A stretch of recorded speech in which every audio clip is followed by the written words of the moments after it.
आल्यानंतर पुढच्या वेळेला कुलदीप कोंडे हा आमदार झाल्याशिवाय राहणार नाही हे पूर्ण भविष्य सांगतो. प्रत्येकाने नका प्रत्येकाने कोणाला फालतू म्हणू नका ना.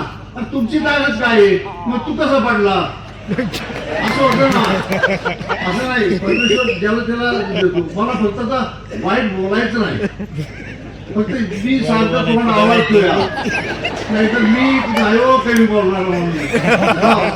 म्हणजे मी स्पष्ट बोलणार माझे. मी काही कोणाचं खाल्लेलं नाही. मी कोणाचं काही घेतलेलं नाही.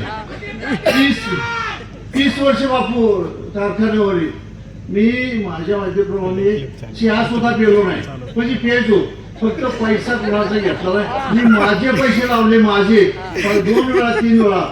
शेवटचे 50 लाख रुपये मी त्याला दिले ते डिस्टिलरी करायला. 50 लाख बाकी पडले आपण सगळ्यांनी घेऊन. अहो कशाचं मी दिलं 50 लाख रुपये 2 वर्ष बापू पैसे दिले. काय तुम्हाला सांगायचं पैसे घेतले मी कसं होतं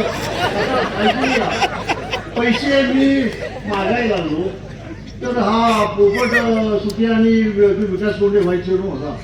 म्हणजे अवश्य तुमचं अंतराचं वाकडे तर माझा पैसा असून वाकडे हा असं नाही म्हणलं. मला पैसे त्यांनी लावला फोन. अहो नाही मला पैसे पाहिजे. ते काय लटपट चालत नाही. त्याला झटक्यात पैसे फक्त त्याचं व्याज नाही मला हा. आणि तुम्ही आपण या निवडणुकीवरती एक नंतर वाईट बोलायला नाही. पण मला का तुम्ही वाईट बोललं तर मी सोडत नसतो बरं का. ही निवडणूक आपण जिंकणार आहे. तुमच्या सगळ्याच्या कृपेने ताकदीने ती निवडणूक जिंकायची. फक्त मला उघड पाडायचं होतं हे त्याच्या डोक्यातून निघून गेलं. आम्हाला परमेश्वरांनी देव भेटला त्याचा फार म्हणजे देव आहे ना.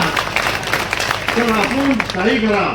कसल्या परिस्थितीत बापूसारखी माणसं मागे तुम्ही कुणी तालुक्यातली जी माणसं आहेत ना एक 2 मिनिटचं पत्र बापूकडे द्या.